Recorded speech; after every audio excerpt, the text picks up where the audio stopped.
guerre est gagnée. Voici la victoire.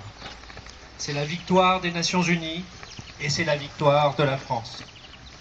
La voix solennelle qui porte ce message dans l'après-midi du 8 mai 1945 est celle qui, depuis le 18 juin 1940, incarne la France dans la guerre. Les paroles du général de Gaulle se mêlent au bourdon de Notre-Dame et aux cloches de toutes les églises, aux sirènes et aux exaltations qui retentissent dans tout le pays. La victoire est là. Enfin, en Europe, la guerre est finie. Il y a 74 ans, l'Allemagne signait sa capitulation sans condition par deux fois. La première, le 7 mai 1945, à Reims. La seconde, le soir du 8 mai, à Berlin. Ainsi, la France s'inscrivait dans le cercle des vainqueurs. Après tant de combats, de victimes et de destructions, le nazisme est abattu.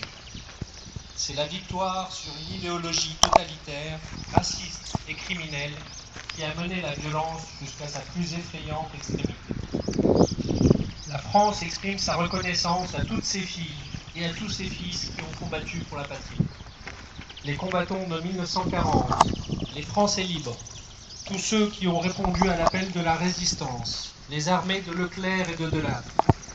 La France se souvient des déportés qui ont souffert de la barbarie et des victimes des camps de la mort.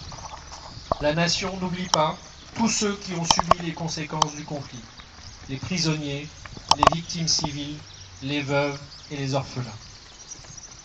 La France exprime sa reconnaissance aux femmes et aux hommes, issus des nations du monde entier, qui ont conjugué leurs efforts pour nous libérer et restaurer la dignité humaine. En ce 75e anniversaire de l'année 1944, la France se souvient de ses libérateurs. Des villages du littoral normand à la flèche de la cathédrale de Strasbourg, de semaine en semaine, le flot de la liberté a recouvert le territoire. À tel endroit, la liberté portait l'uniforme français. À tel autre, celui des armées alliées. Ici, l'action des maquis était décisive. Là, l'action commune des soldats et des résistants emportait la décision. 75 ans après, alors que les derniers témoins vivants de cette histoire sont parmi nous, la mémoire de ces événements demeure. Nous nous souvenons avec ferveur des débarquements de Normandie et de Provence, de la libération de Paris, du courage et des sacrifices de tous les combattants de la liberté. Aujourd'hui, nous nous remémorons les déchirures de notre continent et l'ampleur du désastre humain et moral. Ainsi, rassemblés, nous mesurons la valeur de la paix. Elle est notre héritage. Elle est la clé de voûte de la construction européenne.